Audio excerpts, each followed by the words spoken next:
far as we take a look at the second page. And let's see those final 5 teams and how exactly they are stacking up right now. And it looks like, ooh, Azure Dragon with 1 total point at the bottom right there with Onyx X and Jet, Frostwolves Clan, Tacos Crew. And this is the overall right now. Now, these are the overall standings that I should say, with Team Rocket and Team LSK, both of our first place teams from each respective lobby, tied for 44 total points. And of course, we have Corpse Cafe and Fear, our second place teams in the first round, I should say, with 42 points. And this is how it's looking for our top 20. And now this is going to be interesting, Flowers, because as we look at our next slide, this is where we're going to see the current cutoff with the top 25 teams. And it's very close. It's very, very close. You can see the difference between top and bottom of the 20 through 30 rankings is a grand total of 6 points. 6 points is 3 eliminations. Get yourself 3 eliminations, cool. You're past the line, you're moving into the next round. But what I'm also going to say is this. The top of the table will become more competitive as well as we move forward, because for these top teams, 7 eliminations was not hard to get.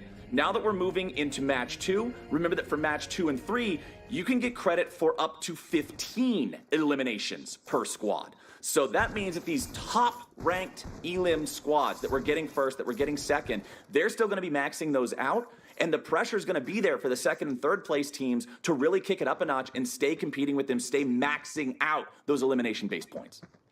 Yep, Flowers, and it looks like as we're getting into match number 2, we are following Lobby B this time. So now we get to see how the other lobby performs as we got to see Lobby A go in match 1. And right now, I'm looking at the style game, and I'm enjoying the Chocobo hoodies.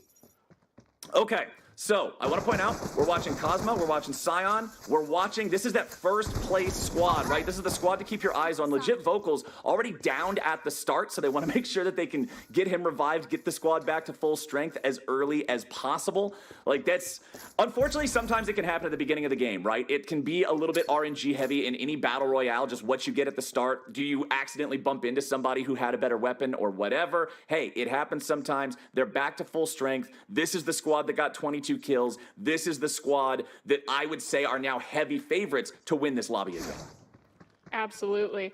And oh, we got to see the rush. We got to see the rush as we mentioned in the pre-show, Flowers of the Warrior style. And I just love I love their outfits so much. Is that like a chocobo feather for their sword? What sword aesthetic is that?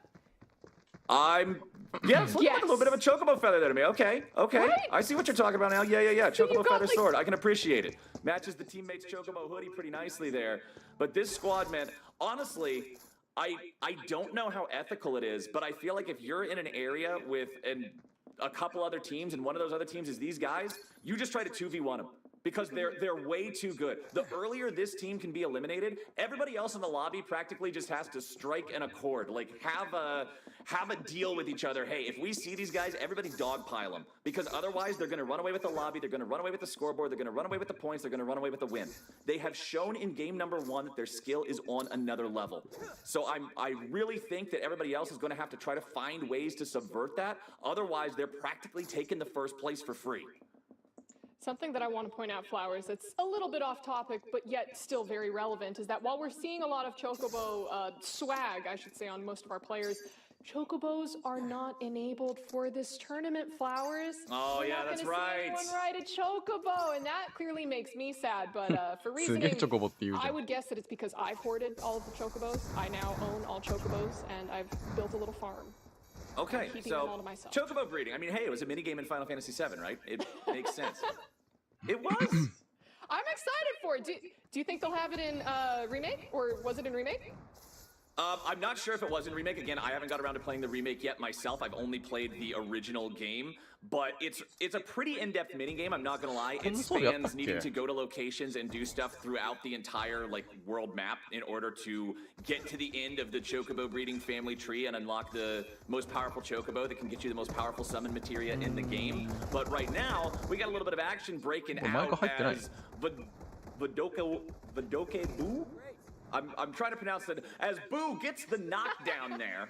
Sometimes you just got to shorten the names. You got to go with the syllable that you know how to pronounce. And that's all I'm going to be doing here as Cody, Zimpai, and Boo work together to be able to find the takedowns, find the elims, and keep on moving forward, keep on collecting these resources early on in match 2. Do you think people get scared when they see his nameplate? あ、マイク入ってるか。Why would? Because it says boo. Oh, I thought you meant, was it like intimidating if he's a top? I thought we were getting into like the top ranked player type of thing. Okay. I would get All right. scared.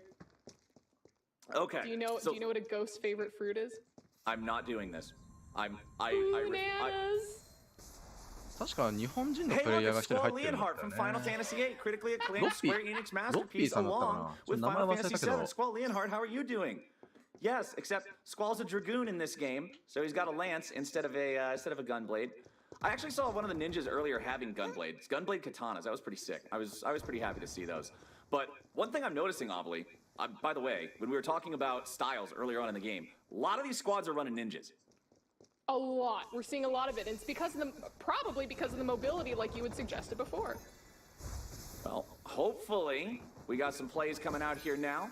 Gorgeous using the blind there to drop a smoke screen for a little bit of protection. You can see, though, the health slowly whittling away. Casts a heal to be able to get himself back up to a little bit higher HP. That's your arrow tornado that gives you the opportunity to fling yourself up into the air, gain some more vertical distance in particular. As Squall still on the top of the building right now. Teammates Stealth Storm and Azar Halon.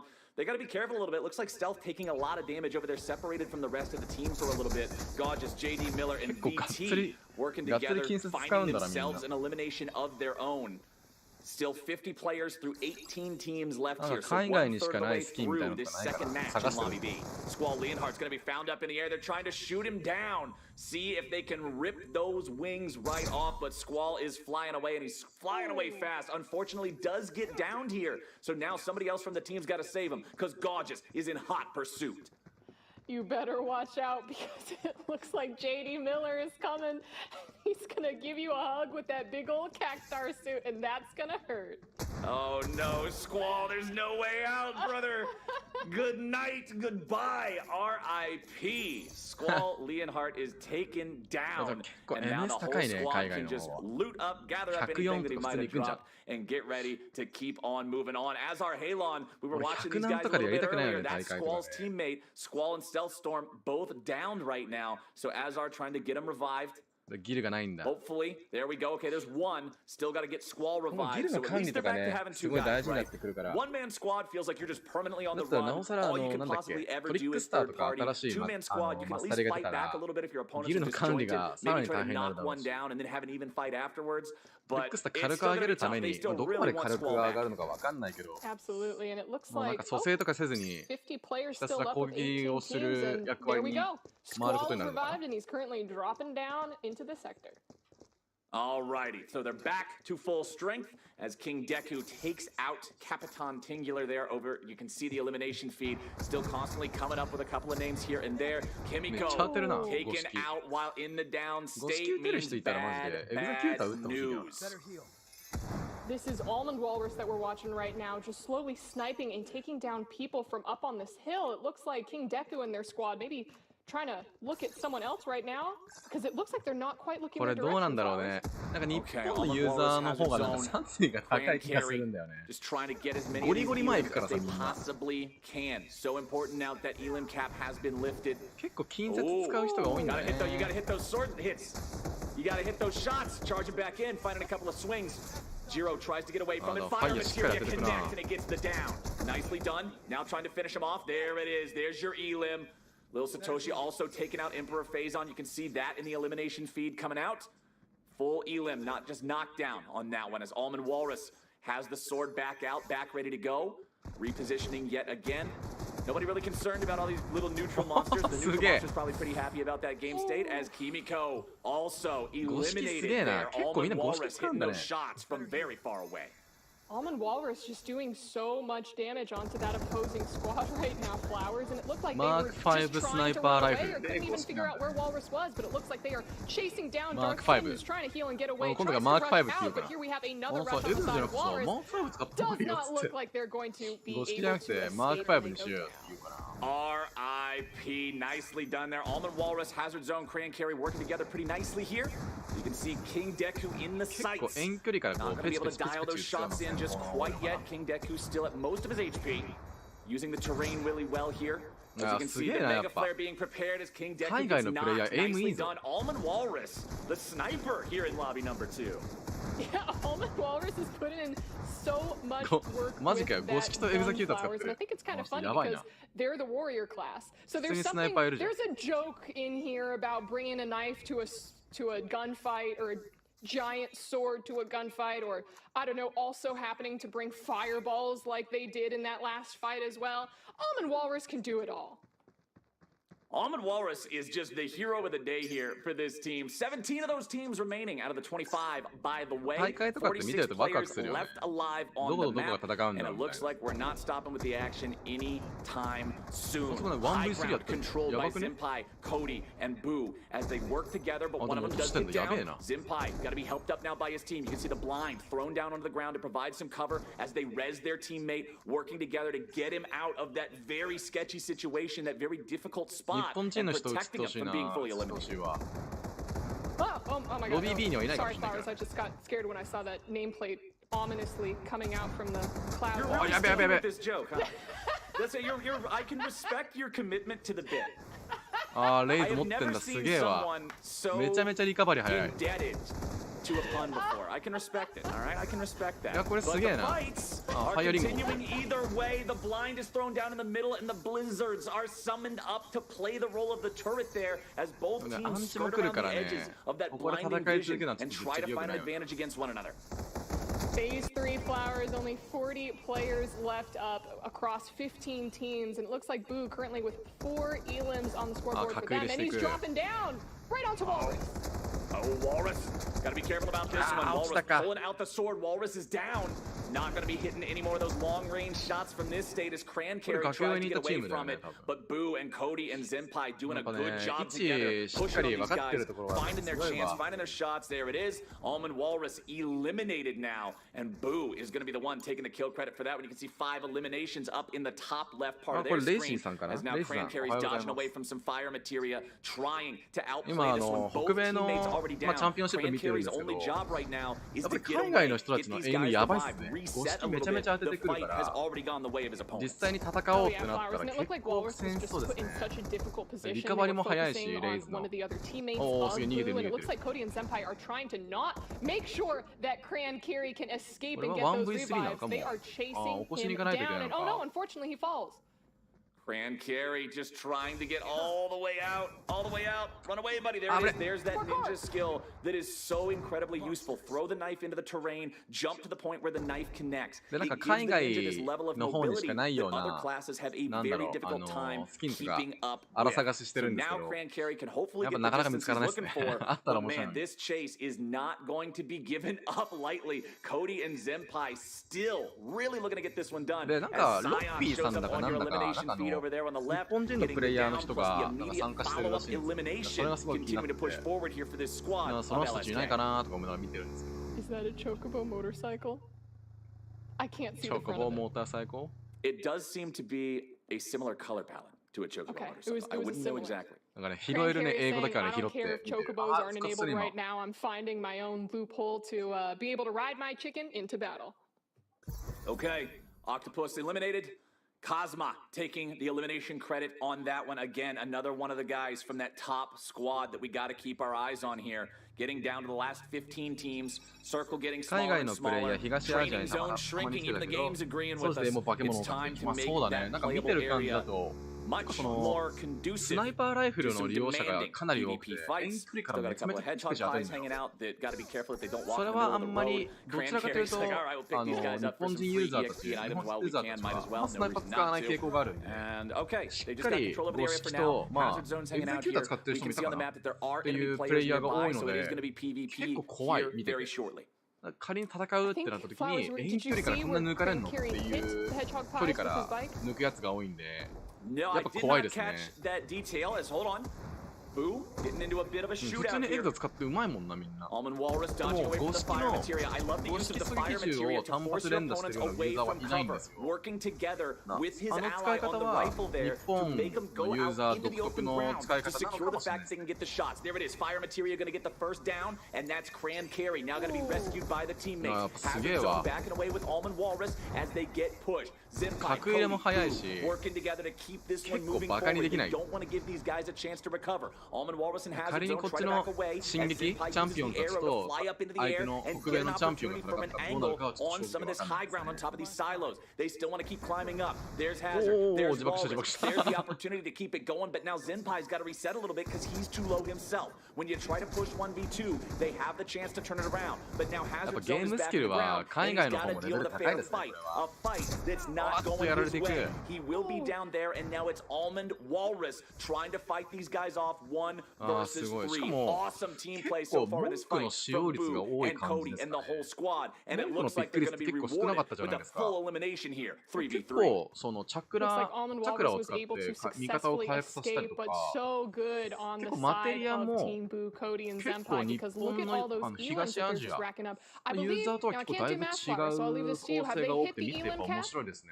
I am not quite sure yet でもやっ because ぱりその because since we switched back 遮 and 蔽 forth 物を between the 作るっ players, ていう I'm 意味合 not い sure で where the ブライ elims ンドのキック are, 率がす like ごい how 高いん many ですよ。 each person has. We'll have to check in after the game. I literally We'll just check don't in have the after answer the right game. now. I do not I have think the I answer saw right now. We'll eight have to and see あれこの afterwards. 人あれだな、単発 But で使っ remember て that ん the な。 elimination cap for rounds お 2 姿 and 単 3 発で will 使っ be てる人いるわ。 15. So 3点し significantly かないも harder んね、 to 今の hit 多分。 that value unless you're どうなんだろう、 taking 3 点 first しかないの place か and な。 just eliminating people left, right, and center throughout the entire game, but still very much doable for 中 these 距離での戦 skill 闘力 cap がすごい。日 squads, 本 these 人もっ guys と that ショートレ everybody ンジが else 確 is かに struggling to keep みんな up ゴリ with. ゴリ作ってくるんですよ Preparing ね。 Mega Flare, I 僕は love どち seeing ら it か on と the いう screen. と I あ love it の when the Mega Flare ロン comes into グ play. Bahamut has ロン always グレン been my ジ favorite 派なの summon で、 throughout all of the Final Fantasy まあ、 series. なの I love で anytime ど he うな gets んだ to ろう、やっ show ぱ up. り But let's keep どちら our かという eyes と on 海外 Cosma and Vocals and Scion. These ユ were ー our ザー guys っ that ぽ we い said 戦い we 方を wanted し to てるか watch ら。 from the very beginning, いや、 and すげ now え they're going to な。 find Azar here again, 近 take 距 him 離しっ out かり詰めてくる方も effortlessly. それはそれで強 Onyx いんですよ。 pulling up there on that bike, just driving right on past, doesn't want nothing to do with this. And Cosma happy to just take the free elim there. Flowers, one thing that we saw when we got to see the map and where all the teams were positioned is that there were quite a few people who were not とかね、ス anywhere ナイパーライ close フル to をピッ the クする zone 人多いんで lining. すよ。 So basically what we're going to see is で、 something 逆 what's に happening right 進 now, where 撃 it's going to be a の lot 人 of たちみ people たいに using the high ground and camping out リベ that ンジャ circle ー、 outer なんだっ lining け、リベリ to オンパニッシャーか。 potentially, you know, リベリ pick オンパ off ニッシャーを Tifa 使う right ユーザー here, はあんま or りいないんです to ね。 potentially try to 五 take 色 down すげえ Kira. It な。 looks like completely taking out and 五色す eliminating げえ当てるじゃん。 Suki right there in that moment. Yup, Tifa taken out with the long range shots, and I do like seeing when players recognize, hey, I've got the ability to hit the long range shots. Let's play for the high ground plays instead. Now jumping down into a fierce melee to follow it up. JD in some trouble. That Cactar suit's not going to save him from this one. Gorgeous also in a down state. So these guys found themselves on the receiving end of a bad scrap here. Cosma, legit vocals and Scion just seem to have the ability to outplay their opponents in any situation. うわ、すげえ。 Oh! Cosma got that! Cosma is built different. Remember that yesterday during the practice, Cosma was the one topping the charts for damage meters. There's another long-range shot here. Cosma is just making everybody within range absolutely suffer if they're inside his scope. Here comes another one. Let's see if he can hit these shots here too. Couple of those getting dialed in. You can see the ring continues to shrink, the pressure continues to be applied, trying to get up the wall here. Cosma gets another knock. The marksmanship here, just incredible. Flowers, what did I say? I said exactly what the strategy for Cosma should be. Too many teams were far outside that training zone circle, so Cosma could just pick up the sniper, wait there by the border, and pick off people as they were struggling to get within the training zone border. That was just perfect. これもう遮蔽物から顔出す瞬間にゴスキめちゃめちゃ出てるんですよ。これすごいっすね。なかなかできることじゃないと思うんだけどな。なんか当てて当然かのように打ってるから。あー、竹内さんお疲れ様です。今ちょっとね、北米のチャンピオンシップ見てるんですけど、スナイパーがすごいですね。As this circle shrinks further and farther, and it looks like our final area is kind of going to be in this chaotic area with a lot of different altitude to take advantage of, a lot of different large rock and terrain structures to play around. You can see Onyx trying to get away on the bike. They don't want to let him do that. Scion's going to try to hit those shots, doesn't quite manage to knock him off. Chat did confirm that や that っぱり was なん indeed か a 東アジアの chocobo 方 skin と比べてみ motorcycle. て、やっぱ戦い方とか、 Alright, good ピ stuff, ック chat. してる武 Thank 器 you もな very んか much. ちょっと違うし、マテリアの構成もなんか違うんですよ。 Let's see 見 how てて far す we're ごい going to 面 go 白 here. くて。 Still 9 teams left, 18 players still remaining.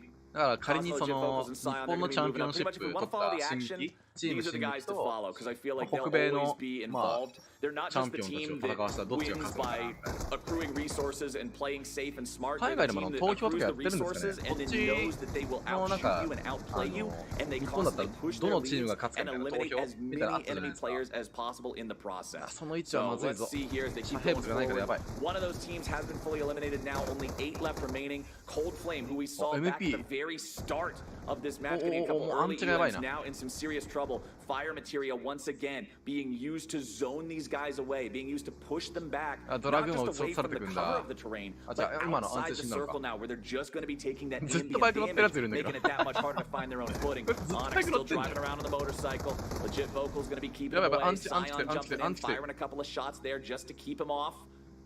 And all they're going to do now is outrun the circle, get back to safety, then plan their next move. Cosmo was still picking off people as they were さあもう scaling ほぼ this ほぼ mountain, 最終アン taking チだ down. ね I。believe it was Alimir that popped up on the kill feed.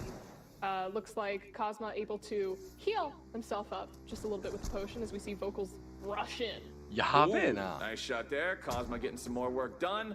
Oh, now they're just Ghost engaging with an to- entirely different squad. I love this, but this is Cody and Boom AR だと and やっぱり Zip リーサル Five. が多 This い is かな。 another one of those squads that 別型 places と pretty かはあ highly, んま that りない fights か pretty も。 well. This is the でも fight なん that か I 一 have 人 been なんか waiting for, Ollie. ス I ナイ want パー to グリー see みたいなの these がい two て、 squads go head to エグ head. ザ It キュー looks ター like we're と gonna ゴ get シキ it. 2つ Now と that we're 戦 down っ to て the るんだ。 final four, Onyx trying to escape here, going up in the 今の air さ、 on や the ばくね wings, but knocked スコ down. ー Three プ覗く teams, 前 9 に players 撃ってたよ、 remaining. その That ま means ま。 it is a 3 squad 腰 versus 打 a ちの 3さ、 squad ゴシキ versus で a さ 3 squad. ドラグー Everybody's ン撃ち full 落とすやつなん power. ていないでしょ。Oh, this is gonna be good. This is すげえ gonna な。 be good. This is going to be very interesting. コントローラーなのかな、スマホなのかな。 Only one that is currently within that training zone center. あ、いたい It たい looks た、 like この Tifa's 文 been 句の chased 人。 down by Cody. ファンヤと Tifa レイズ trying と to get ケア away ル from this one. Gotta be と careful. チャクラ。 Cody continuing to try to なん look か for もう opportunities ど to ちら swing か those というとも materia うファ around. イ You ヤ can 以 see a 外は bio 全部 on the fence. Remember that's ケ just アの gonna 方に create an area of 回るよう damage な over time. So stepping マ into テリア that, 構成の sort of 人 like being in a circle, you're just gonna constantly take damage until you leave. Oh, As Tifa and Vintage trying to get away す here. げえゴリゴリいくじゃん、この人。 Continuing to fling out ゴリ those ゴリいく spells. じゃ This ん is。what I was talking about as the あ、やばいやばいやばいやば sorcerer. い。 Just giving you that extra materia ability. But who needs や materia ば when すぎ。 you can throw hands? すげえ。 Nice job, Cody. Gets the down on the enemy. 結 Hazard 構 zone 文句も actually ゴリ takes ゴ the リいきますね。 elimination on Tifa there as Cody eliminates Vintage. And now we get into the real battle. Final 2 teams, final 6 players. Let's see if Legit Vocals and the crew can get the first place here yet again. Cody moving forward, but Cody's going to be down there. You can see the Suge, thunder Suge, como material lasto, creating lasto. another one of those zoning areas. And there it is, back to back. The champs. いや、 Legit すげえ Vocals, な。 Scion, and Cosma getting it done. あ、このチョコボパーカーチーム Round が勝った one ね。 and round two flowers. This squad is just telling everyone in that lobby that they're the ones who are in charge 海外 and では that 文句 they が流行 are って the るんだ。 team to beat. Back to back and flowers. I'm just going to go out on a guess here. I'm going to say that I think that they probably reached the elim point gap with that game, considering just how many elims we saw them pick up. That's just my best guess. I don't know. I'm just guessing here. I would assume the same ア as ンチガイ well. ムー These ブってい guys うか were ね、もうあのギ absolutely リギリ just のところ racking で up the 殴り PvP に行かないと highlight もう reel 逆に the すごいと。 entire 普通 game にやら long. ないもんね。 Special shout outs to Cosma. Gets my personal MVP award from the match. Just the amount of times we were looking down this guy's scope and he was hitting long range shot after long range shot, not just on standing still targets, not on somebody that's camping and unaware, but against players who were actively running, dodging, and moving, trying to avoid him. He still dialed him in. The guy is absolutely ferocious from downrange.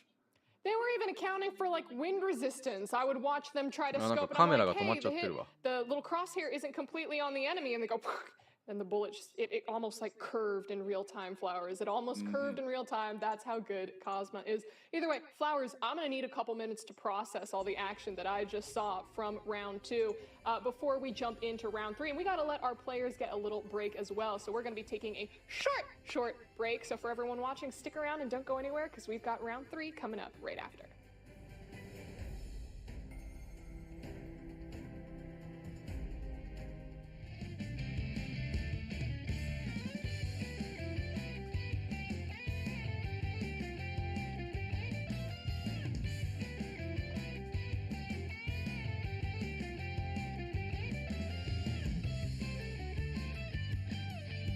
あの場面は 100% 誰かサンダーを置いてる。ああ、そうだね。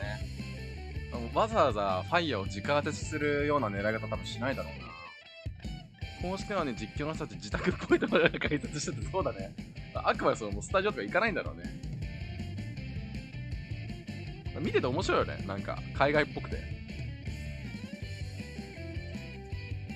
で、ごめんなさい、なんかちょっと配信の方のカメラがちょっと自分のやつがもう固まっちゃってるんで、ちょっと一旦修正しますね。少々お待ちを。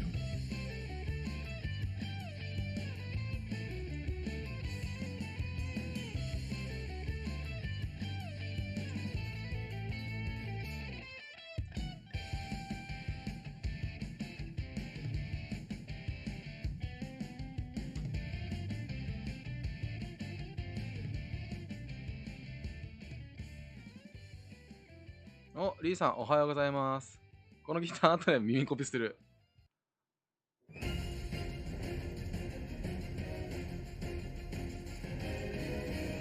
なんか日本の方もね、なんかもう自宅からなんかそのライブ観戦してるっていうか、ライブ実況みたいなね、すればいいと思うんですけど、なんかもったいないよな。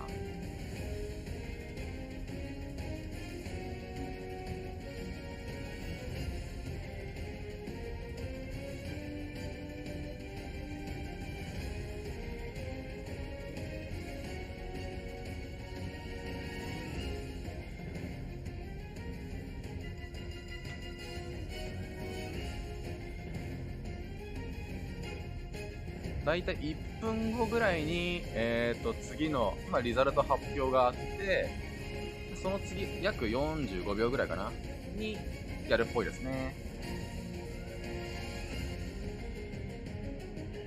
意味があんのかわかんないんですけど、一応顔立ち配信僕してるので、今ちょっとカメラの方を再設定をしています。で、なんかチャットの方がね、なんか表示ができてなくて、ちょっとこれも後で修正しようと思います。ちょっといまいちやり方が分かってなくて頑張ろうと思います。もしよかったらね、こんな感じで配信とか、今後はiPad の方、僕のプレイ動画の方を、いろいろ、そうですね、編集とかしながらアップできたらなと思ってるので、今後、YouTube 活動の方も頑張っていくんで、もしよかったらチャンネル登録よろしくお願いします。さあ、そろそろ時間が経って、また PV が始まりましたね。PV が入って、こんな PV あったっけ？あれか。一番最初の PV か。これどちらかというと、シーズン2、ドミネートスカイとかのやつが全部混じってるタイプです。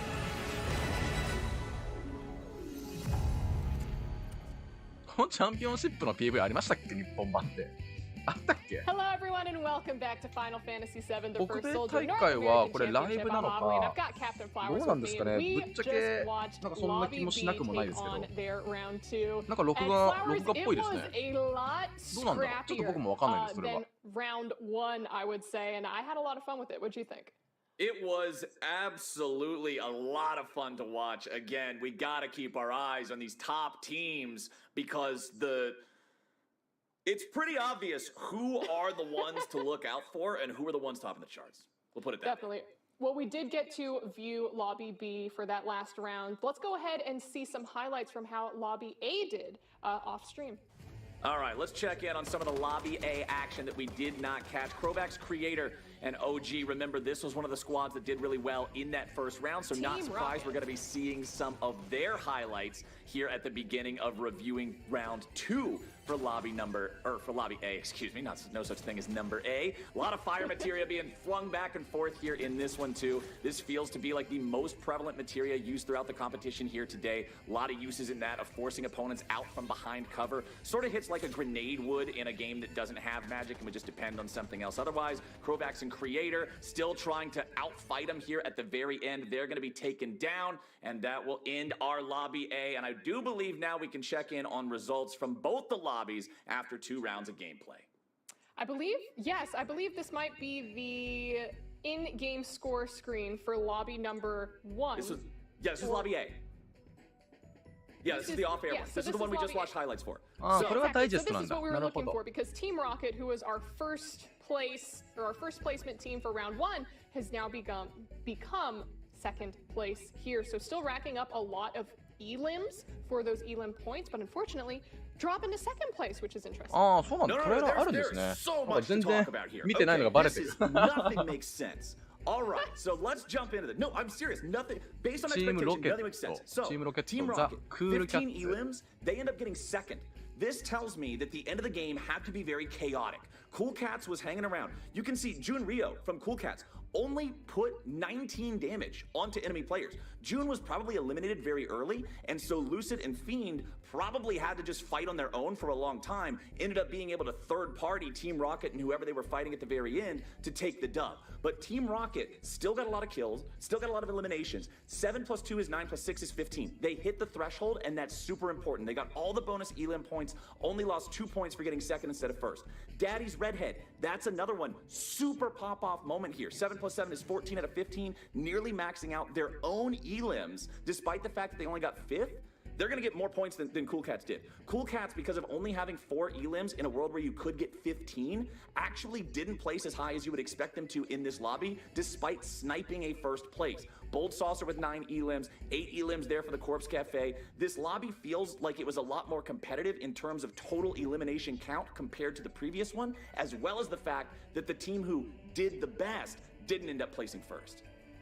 I really like the idea of Lucid and Fiend on the Cool Cats just hiding out, boding their time, and being able to snag that first place slot, because they said, hey, even if we can't get elims, we can steal away that first place spot and all of the points that come along with it. And would you look at that, they're now 5th on the ladder with 38 points. But of course, Team Rocket, as you said, Flowers, at the top right now with 58 points, a 8-point lead now over Daddy's Redhead, with Bold Saucer following right behind at third with those 42 points. These are the top 10. We could take a look at how the rest of the teams in the lobby are acting up here, and it looks like not too big of a point differential. Well, actually, hold up. 19 to what was that? 58. That's a pretty substantial point differential. We're starting to get to a pretty substantial point difference. Honestly, for the teams in here, you don't really care too much about the difference between yourselves and the top dogs. They're already 40 points ahead of you. You're probably not catching them. The thing that you've got to be more concerned about is avoiding the people on the next page. If we could scroll to the next page here, we're going to take a look at what the cutoff point value is. And that's what's really going to matter. So you can see here, these teams that are down here just having 5 points, 4 points, 3 points, 1 point, whatever, these are the teams that are going to be more in the danger of being eliminated once the two pools get combined together and we see where everybody is. So if you're not on that first page, I think your focus is starting to shift right now, because the first page from top to bottom going to have about a 30-point difference. More than a 30-point difference is going to start to be very difficult to make up. So what I'm looking at for teams that are not on first page standing right now is the ability to guarantee that they stay in top half and they stay within striking distance of guaranteeing their participation tomorrow. I think now we have the results from Lobby B, which was the one we were actively watching in our most recent match. So let's take a look at that one and see how everything shook out, because, yep, LSK, holy words I can't say on an official broadcast. そうですね、多分レイシーさんと同じような感じで、海外の人たちでも、多分その日本の名前をつけるって方がいるんじゃないですかね。What? They can't eliminate themselves. -3. That's why I said 日本語使ってみようかなみたい Oh, I can't do な。 that. カタカナのプレイヤーがちょこちょこいる。Wow! That's Cosma 4,400 damage. Scion 3,500 damage. This squad eliminated half of the lobby. What? Flowers, look at there's nothing else to break down here. There's nothing else to break down here, by the way. Like this squad was just supreme. No, I'm gonna break something down right there. Yes, LSK, Fear, huge props to the both of them. There were great fights. It was a great final skirmish to find that first place winner. But take a look at our third place squad right now. 0 elims across the board, and the total damage that they put up doesn't even amount to 500. It's less than 500, Flowers. That's like less damage than legit Vocals did in their entire game. But the Devils are still going to be picking up those all-important placement points. They're not getting any points for eliminations, but those placement points that are so very important for them. And that's exactly what some of these lower teams that aren't able to pick up these elims in the game are going to have to do. Because look at that, the Tenta Devils, 0 elims on the board, but still within the top 10, 7th place right now with 26 points. Yes, they're more than 30 points behind LSK and Fear, who are at the top 1 and 2, but remember, they just have to be top 25 overall. And if they're 7th right now in Lobby B, that's looking pretty good for them. And they should be an inspiration to the other teams that we saw, Flowers, in the other lobby who are like in 25th place right now. Because what they need to do is they need to play sneaky, they need to play dirty, they need to third party, and they need to make sure that they just hide within that zone if they are not confident enough in themselves to pick up elims, so they can just get those placement points. So something important that needs to be mentioned here. This lobby, Lobby B, is significantly more top-heavy than Lobby A was. Can we go back to the previous slide for just a second? Because I really want to talk about this. This is very important. Because this is so top-heavy. Look at the difference between first and third. First has twice as many points as third. Because the top 2 squads in Lobby B are devouring so many of the eliminations, you don't need as many points to sneak into the top parts of these lobbies. You don't have to get third to be competitive with the other teams around there. You can get like 7th because 7th has the same amount of points as like the difference between 7th and 3rd is 6. That's 3 eliminations. So just the smallest little advantages can do so much, especially in Lobby B compared to Lobby A, because of how much of the total available points through eliminations are being consumed by the top 2 teams. 50 eliminations between 2 teams. Every team has 72 eliminations available to them. That is over 2/3 of the eliminations are just eaten up right here. That is wild. They are absolutely elim thirsty. Let's go ahead and quickly take a look at the next 2 slides of teams that we have. Cactar family, 0 elims, 12 points on the board, and then our final 5, of course. Let's see, 1 point for the Hidden Leaf. They're hidden just like their elim. Count Flowers, absolutely indiscernible from human eyes. They still got time to try to bring it back. Still got time to try to bring it back. We still have 3 rounds left today. Now, the worrying thing, especially for the people in Lobby B, because of the fact that the top teams are eating up all the eliminations, is our next round, round number 3, is going to have another elim point cap, 15 elims. Past that, you don't get anything. Rounds 4 and 5 of the day, there's no cap. LSK and Fear could end up with 200 points each, and everybody else has like 14. So... But Flowers, before we start talking about round 3 and those all-important elim caps, let's go ahead and take a look at the overall standings, because would you look at that, Team LSK with those elims and that higher placement moves 2 points ahead of Team Rocket, who was our other first place for round 1, dropping into 2nd place for round 2. 2-point differential there. Team Fear, of course, still up there with 100 points. Those are the 3 teams to beat in both lobbies so far, followed by Daddy's Redhead, Corpse Cafe, Team Reverse, and so on. Let's go ahead, because I'm getting curious now. There we see Flowers, 100 points. That's double what 10 was at around 50. So at 20, we have 36 points. I want to see what that 25 cutoff is. 29 points, Flowers. 100 points to 29 points. There is still so much more room in these next 3 rounds for these teams who are, again, maybe not racking up as much elim points, or maybe haven't been placing as high as they would like to. There's still so much time and room for them to be moving up in the ladder. Will they be able to catch up with the 100-point squad who is showing absolutely zero signs of slowing down? Probably not. Probably not. But can they catch up with the people who are only at 30 or so points right now? Abso-freaking-lutely. They still have so much ahead of them right now. And Flowers, something that I think is very interesting that we mentioned at the top of the day is, yes, we're seeing how all these players are playing out, but let's see how the styles are playing out. Because out of our 50 players, this is the breakdown of the most played styles so far. And when you look at that, Warrior with a 17.86% pick rate, as well as the... Ninja. Yeah, that's